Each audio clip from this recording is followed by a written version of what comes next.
pages of national papers and television news headlines.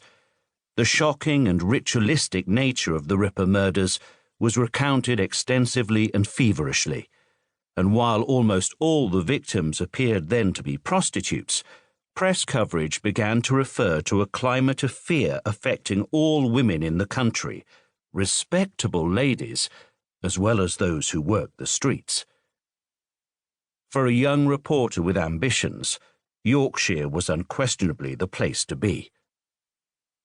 A few miles south of Leeds, scene of 4 presumed Ripper murders, the M1 branches off to join the M62.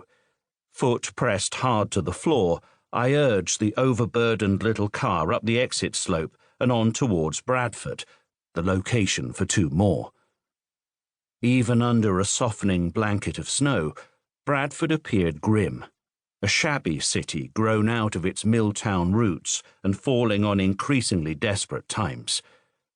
100 years of pollution and grime clung to the millstone grit of row after row of terraced houses. Some places reek so deeply of poverty that their stench seeps in even through the closed windows of a speeding car. The Mini laboured on, struggling to shrug off the meanness of the city and to cope with the growing piles of soot-blackened slush and snow. From Bradford the road wound up through the Aire Valley, past the once proud villas of Manningham Lane, now down at heel and an edge mark over the city's red light area, towards Shipley and Bingley, and then on to the small town of Keighley, surrounded by the moors and memories of its literary luminaries, the Bronte sisters. Wuthering Heights, indeed. I would spend the next 4 years working for newspapers in West Yorkshire, first weekly, then the regional daily, the Yorkshire Post. In those 4 years, the callous blight of Thatcherism would take an unforgiving toll on an already struggling region. Unemployment, poverty, and desperation were its constant companions. And fear, too. The Yorkshire Ripper would strike again and again, beating the life out of 5 more women, gouging and stabbing their stunned bodies in recession-hit back alleys across the county, and leaving yet others for dead. At least 5 of his murder victims were middle class and with no connection to the local vice trade. Now, terror was no longer a press exaggeration. Families urged their women either to stay indoors at night or, if they must venture out, to do so in pairs.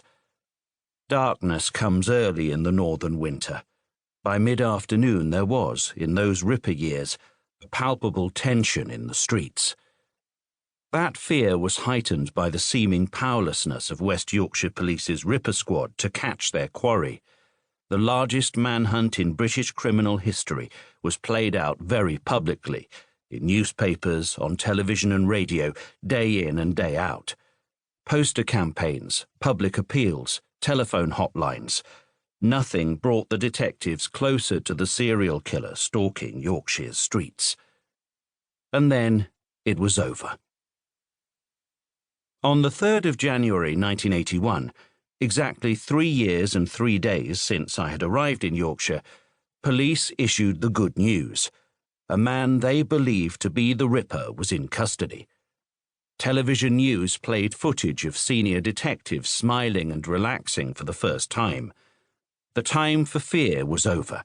Now it was time for anger.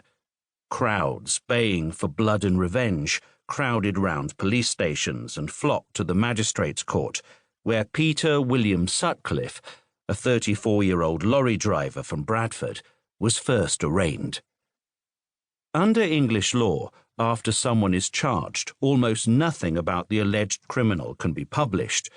The principle of innocent until proven guilty, the emphasis being on proven, is enshrined in statutes aimed at ensuring a jury is not prejudiced by bad publicity against the person facing trial before them. If the public, fed a television diet of American police procedurals where no such law applies, was frustrated, journalists took the opportunity to spend the months before trial uncovering the life story of Peter Sutcliffe. Checkbooks were flourished, wads of cash flashed.